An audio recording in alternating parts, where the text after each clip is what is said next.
Buenos días, buenas tardes, verdaderamente buenas noches. Una gran oportunidad de poder conversar con ustedes y, y poder desarrollar un tema muy importante que es en realidad la transformación digital.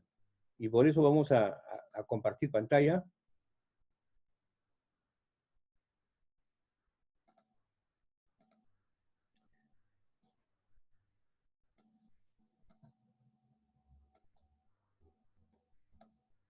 Y bueno, lo que vamos a hablar el día de hoy va a ser sobre lo más importante que es la nueva normalidad. La nueva normalidad y la transformación digital. Ese es un tema que tenemos que verlo ahora, porque hay organizaciones empresariales que o no han hecho la transformación digital o están en el proceso. Entonces, vamos a conversar sobre algunos criterios que son importantes que uno tiene que tener en consideración. Me refiero a lo que es una pequeña empresa o un emprendedor, ¿no? Lo más importante es que la experiencia que se ha tenido es que hay que ser digital, pero paso a paso. Por ejemplo, las entidades financieras empezaron su proceso digital antes de la pandemia, en el 2010, unas en el 2015, pero empezaron su proceso digital a través de los móviles. Sin embargo, el proceso digital involucra otro tipo de características. Entonces, lo importante acá es que inicialmente el proceso de transformación digital te lleva después a la automatización y después te lleva a la robotización. Entonces, ese es y por último, a la inteligencia artificial. Entonces, es todo un proceso de actividades que tenemos que ver. Efectivamente, como ya McKinsey había dicho antes de la pandemia, prácticamente en el 2021 iban a haber 70 millones de personas en teletrabajo, ¿no? Ahora, ¿por qué ser digital? Sí, pero paso a paso. ¿Por qué? Porque hay varias preguntas que tenemos que hacernos. Por ejemplo, la primera pregunta es, ¿cómo empezar? Vamos a suponer que yo no sé cómo empezar, ¿cierto? O he empezado con algunos instrumentos. ¿Cómo me adapto en realidad al sistema digital? ¿Cómo me adapto? ¿Cómo me integro al ecosistema digital? ¿Cómo me integro? ¿Y cómo les puedo explotar al máximo? Entonces son en realidad cuatro preguntas. ¿Cómo empiezo? ¿Cómo me adapto?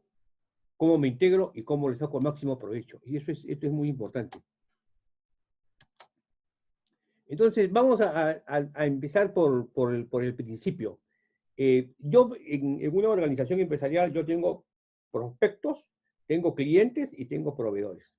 Entonces, el esfuerzo digital que tengo que hacer a los prospectos es diferente al que tengo que hacer a mis proveedores y al que tengo que hacer a mis clientes. Yo como mis proveedores tengo una comunicación, ya sea por email, por streaming o por otros medios. Y con mis clientes a través normalmente del email, del WhatsApp, del Telegram o del correo. Pero yo tengo una comunicación con ellos. Pero con los proveedores no. Perdón, con los prospectos no. Porque los prospectos es algo inicial. ¿Cómo es que yo me acerco? Entonces, hay que tener mucho en consideración que con la característica del prospecto no debemos de pensar antes. Antes pensábamos de que cuando uno necesitaba algo iba a Google y buscaba. Claro, ahora cuando uno entra a Google y busca, uno encuentra una serie de ofertas, de ofertas. Pero ¿qué pasa? Yo lo que quiero es diferenciarme esas ofertas. Entonces yo para poder diferenciarme en el buscador de Google o en otros buscadores, ¿no? Yo tengo que acercarme a los prospectos. Entonces, la actividad digital de acercarse a los prospectos es completamente diferente a la actividad digital de concentrarse en los proveedores y en los clientes.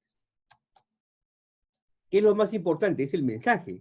En realidad, lo más importante es cuál es la característica que yo quiero comunicar.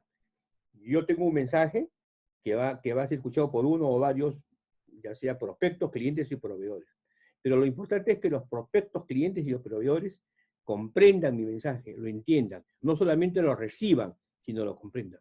Entonces, en el proceso digital nos estamos dando cuenta que para que algo sea en realidad comprendido requiere una comunicación bastante fluida, porque hay algunos servicios que son automatizados. Por ejemplo, el caso de preguntas frecuentes, en el que una persona puede entrar y si no encuentra la solución a un problema, lo pasan a preguntas frecuentes. Pero preguntas frecuentes no tienen en realidad todas las respuestas que tiene pues un cliente o tiene un prospecto. Entonces, ¿qué es lo que sucede? Hay un retardo o hay un desánimo del que se acerca al sistema digital.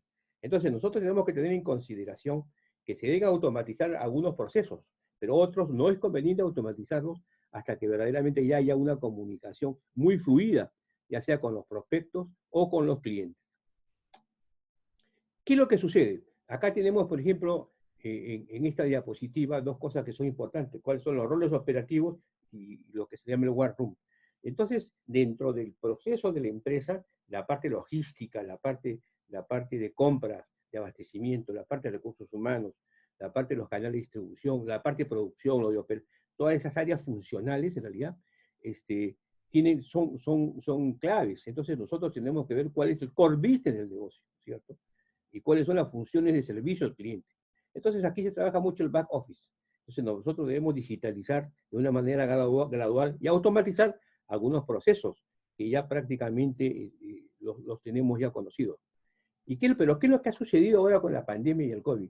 Se ha establecido lo que se llama el War Room. El War Room, que es un lugar en donde, un lugar es físico, un lugar digital, en donde se toman decisiones sobre las situaciones que tiene la organización en el mercado.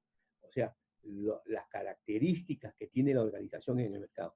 Entonces, uno tiene que tener en consideración de que ya sea los niveles de decisión en los momentos y en los tiempos y en los lugares deben de tener cierta característica de toma de decisiones. Entonces, ¿qué es lo que se hace? Se concentra un grupo de personas, ¿no?, interconectadas, que es como si estuvieran en un cuarto de guerra, en un comando general, que puedan tomar decisiones ante la incertidumbre en el mercado.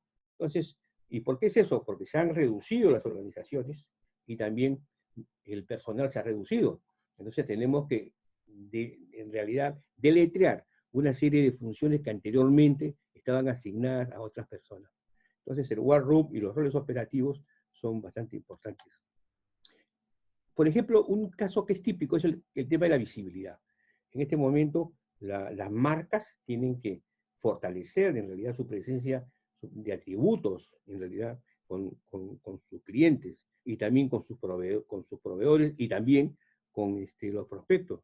Porque lo que sucede es que si nosotros no nos esforzamos en continuar haciendo recordar o haciendo conocer a la marca, lo que va a pasar es, como un sistema de tubos vacíos, va a ser llenado por otro competidor o adversario. Entonces lo que se requiere es una colaboración multifuncional, que haya un ecosistema, no solamente que involucre a la persona, sino también las bases de datos, los sistemas de bases de datos, los análisis de los datos, ¿no? Y por ejemplo, ahora existen lo que se llama el fintech, que son plataformas digitales que están manejando las áreas de finanzas. ¿Por qué? Porque tenemos una serie de startups en este momento, en este cambio que tenemos en realidad en los mercados. Entonces, la tecnología y la transformación digital, sí hay un cambio tremendamente grande. Bueno, normalmente nos dicen que 8 de cada 10 empresas sí están transformándose en los últimos años, pero apenas el 14% ha logrado un desempeño adecuado. El 14% de esta cantidad ha logrado vamos a decir, un desempeño regular. Pero solo el 3% ha tenido éxitos en los cambios. O sea, cuando uno digitaliza y pasa a algunos sistemas de automatización y en algunos casos de robotización, en realidad el tener éxito demora. Y una de las experiencias, uno de los que nos cuenta Elon Musk, es cuando él quiso automatizar todo el sistema en Tesla. Bueno, no pudo, porque verdaderamente hubo una demora en los procesos de automatización. La automatización, la parte digital ayuda a la automatización, pero no pensemos que nos va a llevar de frente a la automatización. La automatización es todo un análisis que hay que hacer de una manera gradual y de una manera certera. Bueno, muchas gracias por todo. Yo lo que quería era invitarlos, en realidad, acá tenemos nuestro link, victorplazavidorre.com/promoción-especial, para invitarlos a mi entrenamiento, un gran entrenamiento que se llama Multiplica tus ingresos. Este entrenamiento consiste en realidad en 4 módulos principales, que es planeación, organización, dirección y control, en esta época moderna, en esta época donde tenemos que analizar bien cómo debemos de pensar estratégicamente, cómo debemos organizarnos, cuáles son las tareas en realidad de dirección y liderazgo que tenemos, y lo más importante también es el control, los diferentes tipos de control que hay, el control burocrático, el control del mercado, y el control del clan, que son estratégicos, como uno de los temas que vamos a ver. Entonces nos vemos allá adentro. Bueno, ha sido un gusto estar con ustedes.